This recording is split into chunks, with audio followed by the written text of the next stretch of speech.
घने काले बादल गांव की ओर बढ़ने लगे। तेज हवाएं चलने लगी। सब लोग ऊंची जगह की ओर चलो, यह माँ का क्रोध है। गांव वाले अपने बच्चों, बुजुर्गों और सामान को लेकर पहाड़ियों की ओर भागते हैं। हमें क्षमा करो, हमसे भूल हो गई। तूफान रोक लो। गर्मी की रात, चारों ओर अजीब सी घुटन है। हवा बिल्कुल शांत है। पेड़ पौधे भी एक जगह ठहरे हुए लगते हैं। आसमान में अजीबोगरीब काले बादल उमड़ने लगे हैं, जिनके बीच हल्की हल्की बिजली चमक रही है। गांव के बुजुर्ग और पशु अजीब तरह से बेचैन हो रहे हैं। कुछ पक्षी घबराकर अपने घोंसलों की ओर भाग रहे हैं। दूर किसी मंदिर का घंटा अपने आप बज उठता है। गांव पर कोई अनहोनी दस्तक दे रही थी। हवा ठहरी हुई थी, लेकिन वातावरण में अजीब सा भारीपन था। लगता है बहुत जोर की बारिश आने वाली है। हवा भी अजीब चल रही है। हाँ भाई, लेकिन मुझे डर है कि कहीं ये बारिश आफत न बन जाए। पिछले साल भी तो नदी उफन गई थी और हमारे खेतों में पानी भर गया था। सच कह रहे हो। अगर इस बार भी बाढ़ आई तो क्या होगा? हमारी फसलें तो अभी आधी भी नहीं कटी है। देखो, जमीन पहले से ही गीली है। अगर 2-3 दिन लगातार बारिश हुई तो गांव डूब सकता है। तभी तेज बिजली कड़कती है और आसमान गड़गड़ाने लगता है। दोनों सहमकर एक दूसरे की ओर देखते हैं। हमें गांव वालों को पहले ही सतर्क कर देना चाहिए। जिनके घर कच्चे हैं, उन्हें किसी ऊंची जगह पर जाने के लिए कहना होगा। बिल्कुल, चलो मुखिया जी से बात करते हैं। अगर बारिश आफत बनकर आई तो हमें पहले से तैयार रहना होगा। रामलाल और रघु जल्दी जल्दी गांव के चौपाल की ओर भागते हैं। बारिश की हल्की बूंदें अब तेज होती जा रही हैं। गांव के लोग भी आसमान की ओर देख रहे हैं। उनकी आंखों में चिंता साफ झलक रही है। मुखिया जी गंभीर स्वर में, रघु, इतनी जल्दी में कहाँ जा रहे हो? मुखिया जी, हमें गांव को सतर्क करना होगा। बारिश का मिजाज ठीक नहीं लग रहा, और अगर बाढ़ आई तो बहुत नुकसान हो सकता है। हमें तुरंत कुछ करना होगा। नदी का पानी पहले से ही बढ़ा हुआ है। अगर बारिश तेज हुई तो कच्चे घर गिर सकते हैं। हम हाथ पर हाथ रखकर नहीं बैठ सकते। हमें तुरंत तैयारी करनी होगी। तुम चलो, मैं आता हूँ। रामलाल और रघु लोगों को इकट्ठा करने के लिए चले जाते हैं। रामलाल और रघु लोगों के घर घर जाकर चौपाल में इकट्ठा होने को बोल रहे थे। गांव के चौपाल पर बड़ी भीड़ जमा हो चुकी थी। चारों तरफ अफरातफरी का माहौल था। बूढ़े, जवान, औरतें और बच्चे सब वहां मौजूद थे। बाहर बारिश की तेज बौछारें पड़ रही थी और हवाएं सरसराती हुई दरवाजों को पटक रही थी। भाइयों और बहनों, हम सब जानते हैं कि गांव पर भारी संकट आने वाला है। बारिश और बाढ़ रुकने का नाम नहीं ले रही। हमने बहुत कोशिश की, लेकिन अब लगता है कि हमें माँ काली की शरण में जाना होगा। लेकिन क्या सच में बलिदान देने से यह विपत्ति टल जाएगी? माँ काली के क्रोध को शांत करने के लिए हमें पूजा करनी होगी।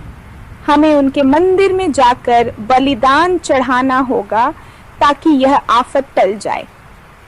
हमारे पूर्वजों ने भी ऐसा किया था और तब गांव बर्बाद होने से बच गया था। अगर माँ काली प्रसन्न हो गई तो ये बाढ़ रुक सकती है। हमारे पास कोई और रास्ता नहीं बचा।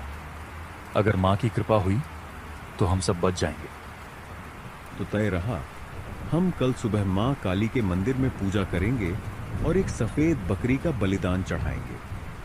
जो भी इस अनुष्ठान में भाग लेना चाहता है वह कल रात होने से पहले मंदिर पहुंचे, और अगर रात को तूफान और ज्यादा आए तो एक दूसरे का साथ दिए और पहाड़ियों की ओर ऊंची जगह पर चले जाएं।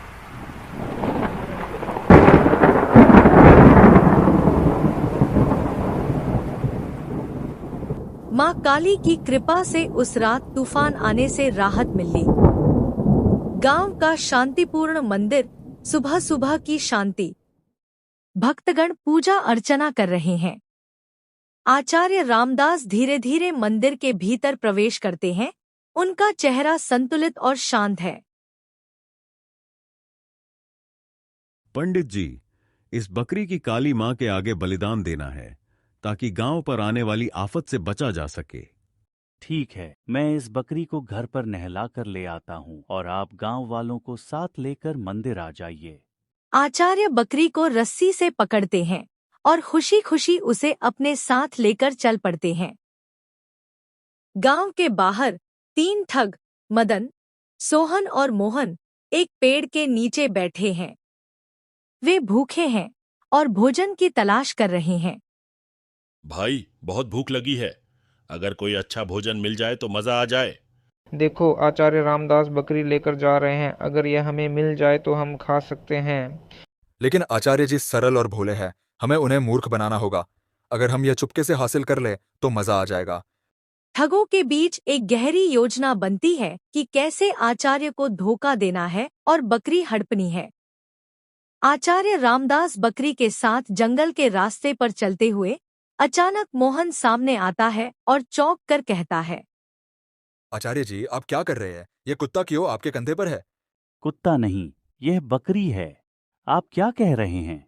आचार्य जी, मैं सिर्फ यह देख रहा था। अगर आप कहते हैं तो मुझे खेद है। आचार्य रामदास थोड़ा असमंजस में होते हैं, लेकिन फिर भी बकरी को ठीक से पकड़ते हुए आगे बढ़ते हैं। आचार्य रामदास फिर से कुछ दूरी तय करते हैं। इस बार सोहन सामने आता है और अपने तरीके से बकरी के बारे में सवाल करता है। आचार्य जी, आप क्या कर रहे हैं? आपके कंधे पर मरा हुआ बछड़ा है। यह बछड़ा नहीं है, यह बकरी है। आप क्या देख रहे हैं? मुझे लगता है कि आप गलत समझ रहे हैं। हो सकता है आप इसे ठीक से देख नहीं पा रहे। आचार्य रामदास फिर से भ्रमित हो जाते हैं, लेकिन वे बकरी को उठाए चलने की कोशिश करते हैं। आचार्य रामदास लगभग अपने घर के पास पहुंचने वाले होते हैं जब अचानक मदन उनका रास्ता रोकता है। आचार्य जी, आप अपने कंधे पर गधा क्यों रखे हैं? यह आपको शर्मिंदा कर सकता है। गधा नहीं, यह बकरी है। क्या तुम नहीं देख सकते? आपका देखना गलत हो सकता है आचार्य जी। मुझे लगता है कि आप यह जानबूझकर कर रहे हैं। आचार्य रामदास अब पूरी तरह से भ्रमित हो जाते हैं और उनके मन में डर बैठ जाता है कि यह कोई भूत हो सकता है। आचार्य रामदास डर के मारे कांपते हुए बकरी को सड़क किनारे फेंक देते हैं और बिना पीछे देखे भाग जाते हैं। तीनों ठग, मदन, सोहन और मोहन आचार्य रामदास से बकरी को छुड़ाने के बाद खुशी से झूमते हुए बकरी को लेकर अपने छिपे हुए ठिकाने की ओर बढ़ते हैं। उनका चेहरा संतुष्ट और मुस्कुराते हुए है। यह जगह ठीक है, यहीं बकरी काटेंगे और दावत उड़ाएंगे। बहुत बढ़िया, लेकिन पहले इसे पकाने का इंतजाम करना होगा। मैं यहाँ बकरी के साथ रुकता हूँ। तुम दोनों गांव जाओ और खाना पकाने का सारा सामान ले आओ। मसाले, लकड़ियां, सब ले आना। सही कहा, हम जल्दी वापस आते हैं। अंधेरा धीरे धीरे गांव की गलियों में उतरने लगा था। चारों ओर बारिश की गंध सी महसूस हो रही थी। मोहन जल्दी जल्दी अपने कच्चे रास्ते से होते हुए अपने घर पहुंचा। जैसे ही वह अंदर घुसा, उसकी पत्नी गुड़िया चूल्हे के पास कुछ काट रही थी। उसने मोहन को देखते ही हाथ रोक दिए। सारा दिन कहाँ रहते हो? कोई काम धंधा है भी या नहीं? हर वक्त बाहर ही रहते हो। अरे भगवान, आज थोड़ा खास काम है, इसीलिए जल्दी आया हूँ। खास काम से पहले गांव की बात सुन लो। आज शाम को मुखिया जी ने पूरे गांव को मंदिर में बुलाया है। माँ काली से बारिश की आफत से बचने के लिए बकरी की बलि दी जाएगी। तू भी चल हमारे साथ। मोहन मन ही मन हंसता है। उसे याद आता है जंगल में बांधी गई बकरी, जो अब शायद आग पर चढ़ने ही वाली है। वह सोचता है कि एक और गांव वाले पूजा में लगे हैं और दूसरी ओर वो दावत की तैयारी कर रहा है। हम माँ की पूजा तो जरूर करनी चाहिए, पर मैं अभी एक जरूरी काम से जा रहा हूँ। कल लौटकर मंदिर जरूर जाऊंगा। अभी कहाँ जा रहे हो? अंधेरा होने को है। बस कुछ सामान लेने, दोस्त के यहाँ से। लौटते वक्त कुछ ला दूंगा तेरे लिए भी। मोहन तेजी से अंदर गया, मसाले एक कपड़े में रखे और बिना किसी को कुछ बताए बाहर निकला। गुड़िया कुछ और कहने ही वाली थी लेकिन मोहन जल्दी जल्दी घर से निकल गया। सोहन और मोहन जल्दबाजी में जंगल की ओर बढ़ रहे थे। उनके हाथों में सामान से भरी गठरियां थी। मदान हमें कोस रहा होगा, सोच रहा होगा कि हम उसे अकेला छोड़कर मजे कर रहे हैं। सच कहा, लेकिन हमें जल्दी करनी होगी, कहीं वो बकरी लेकर भाग ना जाए। दोनों ठग हंसते हुए आगे बढ़ते हैं।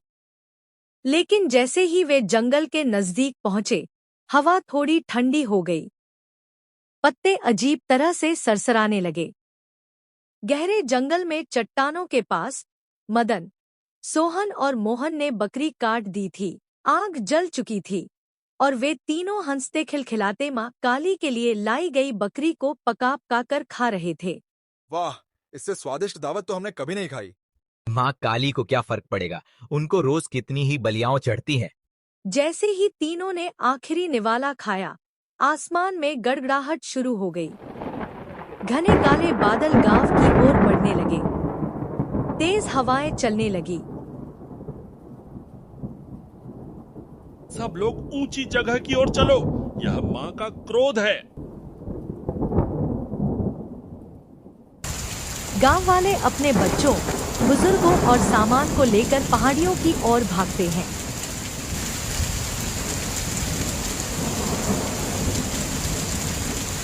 हे मां, हमें क्षमा करो, हमसे भूल हो गई।